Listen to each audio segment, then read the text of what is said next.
ಜಗತ್ತಿನಲ್ಲೇ ಅಪರೂಪದ ದತ್ತಾತ್ರೇಯನ ದೇವಸ್ಥಾನವಿದು. ಇಲ್ಲಿದೆ ಪೂರ್ತಿ ಇತಿಹಾಸ.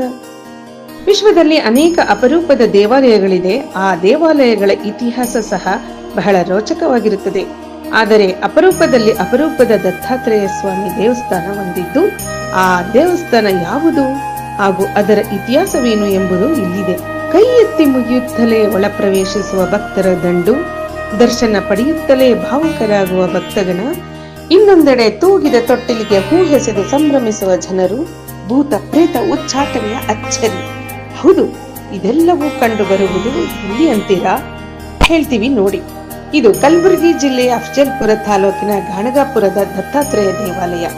10 ಹಲವು ವಿಶೇಷತೆ ಪವಾಡಗಳಿಗೆ ಈ ದೇಗುಲ ಹೆಸರುವಾಸಿ. ಹಾಗಾಗಿ ಸದಾ ಭಕ್ತರಿಂದಲೇ ತುಂಬಿರುವ ಈ ದೇವಾಲಯಕ್ಕೆ ಇಷ್ಟಾರ್ಥ ಈಡೇರಿಕೆಯ ಪುಣ್ಯ ತಾಣ ಅನ್ನೋ ಪ್ರತೀತಿಯೂ ಕೂಡ ಇದೆ. ಹೀಗಾಗಿಯೇ ನೋಡಿ, ಕರ್ನಾಟಕ ಒಂದೇ ಅಲ್ಲದೆ ಹಲವು ರಾಜ್ಯಗಳಿಂದಲೂ ಭಕ್ತರು ಆಗಮಿಸುತ್ತಾರೆ. ಅಷ್ಟೇ ಅಲ್ಲ, ದತ್ತಾತ್ರೇಯ ಸ್ವಾಮಿಗೆ ವರ್ಷಕ್ಕೆ 2 ಬಾರಿ ಉತ್ಸವ ನಡೆಯುತ್ತದೆ ಅನ್ನೋದು ಇನ್ನೂ ವಿಶೇಷ. 700 ವರ್ಷಗಳ ಇತಿಹಾಸವಿದೆ. ಈ ದೇವಸ್ಥಾನದ ಇತಿಹಾಸ ಹಿಡಿದು ಹೊರಟರೆ 700 ವರ್ಷಗಳ ಹಿಂದೆ ಹೋಗ್ಬಿಡ್ತೀವಿ. ಆ ಕಾಲಕ್ಕೆ ಇಲ್ಲಿಗೆ ಆಗಮಿಸಿದ್ದ ದತ್ತಾತ್ರೇಯರು ಈಗಲೂ ಪಾದುಕೆಯಲ್ಲಿ ಗುಪ್ತವಾಗಿದ್ದಾರೆ ಅನ್ನೋ ನಂಬಿಕೆ ಇದೆ.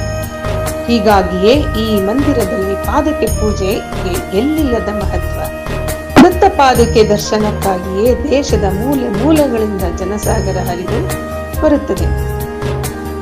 ಈ ಪವಿತ್ರ ಸನ್ನಿಧಿಯಲ್ಲಿ ವರ್ಷಕ್ಕೆ 2 ಬಾರಿ ಉತ್ಸವಗಳು ನಡೆಯುತ್ತದೆ. ದತ್ತಾತ್ರೇಯ ಜಯಂತಿ ದಿನ ಒಮ್ಮೆ ಉತ್ಸವ ನಡೆದರೆ ಮತ್ತೊಮ್ಮೆ ಜಾತ್ರಾ ಮಹೋತ್ಸವ ನಡೆಯುತ್ತದೆ. ಜಯಂತಿ ಉತ್ಸವ ದಿನದಂತೂ ಸರ್ವಾಲಂಕಾರ ಭೂಷಿತ ತೊಟ್ಟಿಲು ತೂಗಿ ಬಿಡಲಾಗುತ್ತದೆ. ಎತ್ತರದಲ್ಲಿರೋ ಆ ತೊಟ್ಟಿಲಿಗೆ ಕ್ಷೇತ್ರಕ್ಕೆ ಬಂದ ಭಕ್ತರು ಹೂಮಳೆಗರೆದು ಸಂಭ್ರಮಿಸುತ್ತಾರೆ. ಹೀಗೆ ಮಾಡೋದ್ರಿಂದ ಮಕ್ಕಳಾಗದವರಿಗೆ ಮಕ್ಕಳಾಗುತ್ತದೆ ಎನ್ನೋ ನಂಬಿಕೆ ಇದೆ. ಎದೆ ಝಲ್ಲನಿಸುವ ದೃಶ್ಯಗಳು ಇನ್ನು ಈ ಕ್ಷೇತ್ರದ ಇನ್ನೊಂದು ವಿಶೇಷ. ಭಕ್ತರ ಜೊತೆಗೆ ಭೂತ ಪ್ರೇತ ಪೀಡಿತರು ಇಲ್ಲಿಗೆ ಆಗಮಿಸುತ್ತಾರೆ. ನೋಡಲು ತುಸು ಭಯಾನಕವಾಗಿ ಕಾಣುವ ಈ ದೃಶ್ಯವಂತೂ ಸಾಮಾನ್ಯ ಭಕ್ತರ ಎದೆ ಝಲ್ಲೆನ್ನುವಂತೆ ಮಾಡುತ್ತದೆ. ಕಂಬಗಳನ್ನೇರಿ ಮಾಡುವ ಚಿತ್ರ ವಿಚಿತ್ರ ವರ್ತನೆಗಳು ತುಸು ಭಯ ಹುಟ್ಟಿಸುತ್ತದೆ. ಇನ್ನು ದಕ್ಷಿಣ ಕಾಶಿ ಎಂದೇ ಪ್ರಸಿದ್ಧಿ ಪಡೆದಿರುವ ಶ್ರೀ ದತ್ತ ಕ್ಷೇತ್ರದಲ್ಲಿ ಬಾಲದತ್ತ ಮಗುವಿಗೆ ಕಾಕಡಾರತಿ, ಮಹಾನ್ಯಾಸ, ಹಾಲಿನ ಅಭಿಷೇಕ ಸೇರಿದಂತೆ ವಿಶೇಷ ಪೂಜಾ ಕಾರ್ಯಕ್ರಮಗಳು ನಡೆಯುತ್ತವೆ. ದೇವಸ್ಥಾನ ದರ್ಶನ ಲಿಸ್ಟ್ ನಲ್ಲಿ ಗಾಣಗಾಪುರ ಕ್ಷೇತ್ರವನ್ನು ಸೇರಿಸಿಕೊಳ್ಳೋದನ್ನು ಮರಿಬೇಡಿ. ಇವತ್ತಿನ ಈ ಸಂಚಿಕೆ ಇಷ್ಟವಾಗಿದೆ ಎಂದು ಭಾವಿಸುತ್ತೇನೆ. ಮತ್ತೆ ಮುಂದಿನ ಸಂಚಿಕೆಯಲ್ಲಿ ಭೇಟಿಯಾಗೋಣ.